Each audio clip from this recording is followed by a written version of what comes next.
કેટલા લોકો પ્રધાનમંત્રી માઇક્રો ફોર્મ્યુલાઇઝેશન ઇન્ડસ્ટ્રીઝ વિશે જાણે છે, એમએસએમઈ વિશે?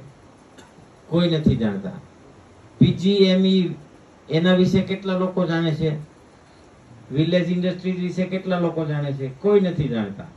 આ બધા લાભ કારખાના વાળા લે છે.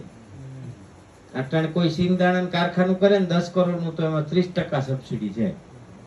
હવે આપણે ખેતી કેમ કરી એ 2 નંબરની વાત છે, પણ હાંધાઈના ઘરમાં અનાજ તો જોઈએ જ. એને 10 કરોડ મહિને કમાતો હોય એને અનાજ જોઈ, અને 10 રૂપિયા રોજ કમાતો હોય એને જોઈ.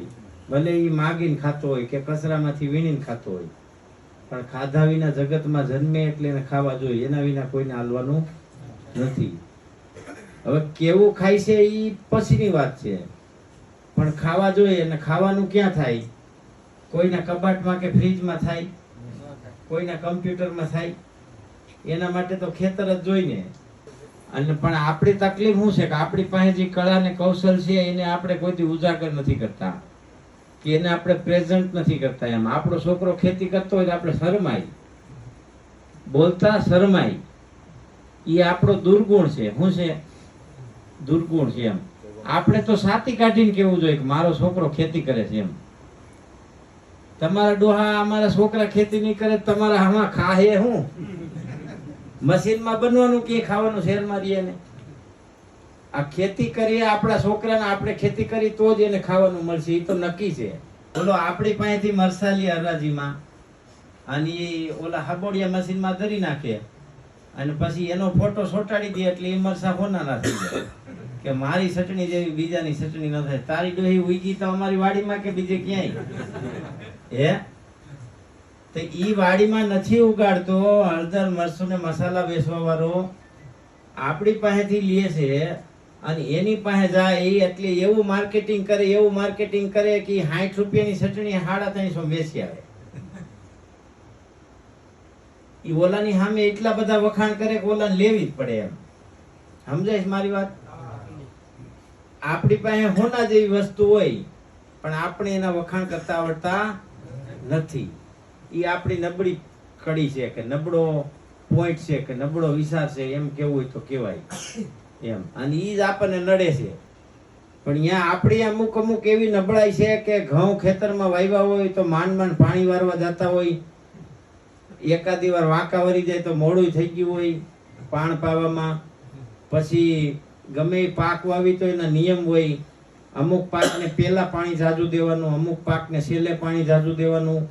એમાં આપણે ક્યાંક ભૂલ કરી ગયા હોય, ભમરીએ હોય તો હબોડ્યું હોય હમાય એટલે થઈ જાય કાઠારા. પછી ગાભે આવે તો લંઘાવે એટલે દાણા રહી જાય ઝીણા. એમ એટલે આ બધા નિયમ પૂરા ફોલો ન કર્યા હોય એટલે ઉપજ ઓછી આવે, પેદાય ઓછી થાય, ઘઉંની લાઈટ ઓછી આવે, અને વાઢવા કાઢવામાં કે એમાં હરખું ધ્યાન ન દે એટલે આપણે તાત્કાલિક હાર્વેસ્ટર બોલાવી અને હાકી નાખી, અને એની લારી ભરાઈને એને સીધી જ યાર્ડમાં જવા દઈ. એટલે આપણે એમનું ગંધારું વેચ્યાવા અને તરત પૈસા જોતા હોય, ઝટ પૈસા આવી જાય. એમ હજી તો ઘઉં જવાના હોય સોમવારે ને તો શનિવારે ભાઈડો પછી લઈ આવ્યો હોય દલાલ લાગી કે લાઈને મારે આમ જવાનું છે ને તો જોઈ છે. એટલે આપણી પાસે પ્લાનિંગ ઓછું હોય.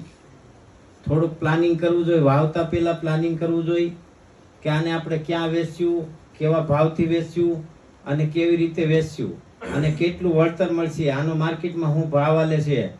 આપણને ખબર જ નથી. અમુક વસ્તુ એવી વવાય છે કે આપણને કરોડપતિ કરી દે, પણ આપણને ખબર જ નથી. આપણે એના વિશે જાણતા નથી, અથવા તો જાણવાની કોશિશ નથી કરી. ઔષધીય ખેતી થાય. અમારે એક પાંચાભાઈ છે અહીંયા સુરેન્દ્રનગર, 50 વીઘા જમીન છે એને. એટલે જમીન છે પણ ઓલી જે જમીન બધી ખારસ આવે ને એ બાજુની, ટ્રેક્ટર હાકે તો આવડું બેલું ઉખડે એવી જમીન.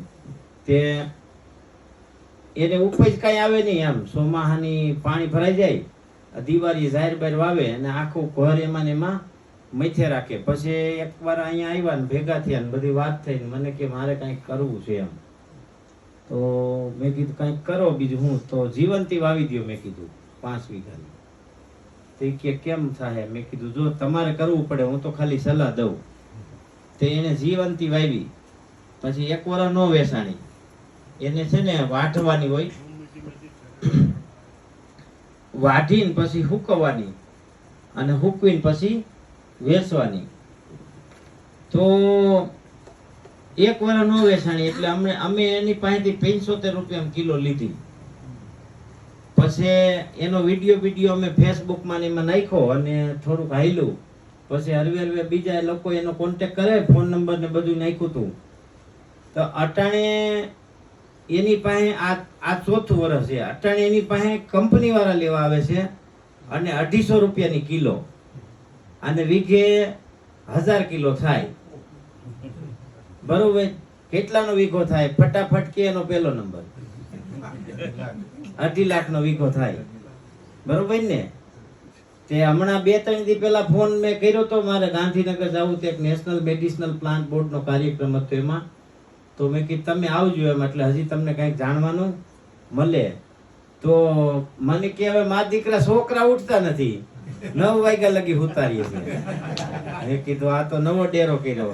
વહુ વહુ તો વહેલા ઉઠીને ગાયના વાહિદા પાણી કરીને ગાયું ધોઈને કમ્પ્લીટ કામ તમારે કાંઈ કેવું ન પડે. પણ કે આ છોકરા દાડીએ જતા હતા ને તે 100 વાગે ઉઠતા હતા, હવે 9 વાગ્યા લગી નથી. એટલે એ ખોટું કહેવાય ને એમ. અને હવે સમય છે ને એવો આવવાનો છે કે આખા વિશ્વને પોતાની તંદુરસ્તી માટે કામ કરવું જોઈએ. પછી હિન્દુ હોય તોય ભલે, મુસલમાન હોય તોય ભલે ને ખ્રિશ્ચન હોય તોય ભલે, દુનિયાનો કોઈ પણ જાતિનો માનવ હોય એને પોતાના શરીર માટે કામ કરવું જ પડશે. હવે એક વાયરસની ઝપટમાં આવી ગયા ને તો આખું ઘર સાફ થઈ જાય, કોઈ વાડીએ જવાનું જ નહીં રહે. અને આમાં તો કઈ નાચ જાત હાલતી નથી. ભગવાનની નજરમાં તો હંધા હરખા જ છે. એ તો આપણે અહીંયા છે કે ઓલો આવો ને ઓલો આવો ઓલો આવો એમ, ત્યાં કાંઈ છે નહીં. કેટલા લોકો પ્રધાનમંત્રી માઇક્રો ફોર્મ્યુલાઇઝેશન ઇન્ડસ્ટ્રીઝ વિશે જાણે છે, MSME વિશે? કોઈ નથી જાણતા. PGME એના વિશે કેટલા લોકો જાણે છે? વિલેજ ઇન્ડસ્ટ્રીઝ વિશે કેટલા લોકો જાણે છે? કોઈ નથી જાણતા. આ બધા લાભ કારખાના વાળા લે છે. અટાણે કોઈ સિંગદાણા કારખાનું કરે ને 10 કરોડનું, તો એમાં 30% સબસિડી છે. એટલે એને 3 કરોડ મળી ગયા.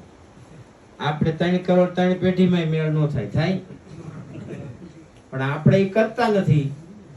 અને વાડીએ તમને ખબર 24 કલાક લાઈટ આપે, એ ખબર છે કે એ નથી ખબર? કોઈ હે એમ નહીં, ગામની લાઈટ વાડીએ આપે સરકાર, ગુજરાત સરકાર, એ ખબર છે કે એ નથી ખબર? ખેતીવાડીમાં જ્યોતિર્ગ્રામનું કનેક્શન મળે. મરઘા ઉછેર કેન્દ્ર, ગૌશાળા, તબેલો, ઢોરવાડા, એગ્રો પ્રોસેસિંગ યુનિટ, સીમશાળા, કે તમે કાંઈ પણ આવું કરો ને તો જ્યોતિર્ગ્રામનું કનેક્શન મળે. એ ખબર છે કે એ નથી ખબર? લ્યો તો પછી આપણો કોણ ધણી થાય આમાં? હે? એટલે આવી કેટલી બધી યોજનાઓ છે. આપણે માંડવી વાવતા હોય તો માંડવીની અમારે અહીં સિક્કી બનાવીને વેચે ને, એને ઇનોવા લીધી, ફોર્ચ્યુનર ને ઇનોવા. અને આપણે એની માને લેંઘો બદલાવાનો વેત ન આવ્યો, એનો એક લેંઘો રહ્યો. અમુક નથી, એકની એક ટોપીએ 2 પેઢી વહી ગઈ.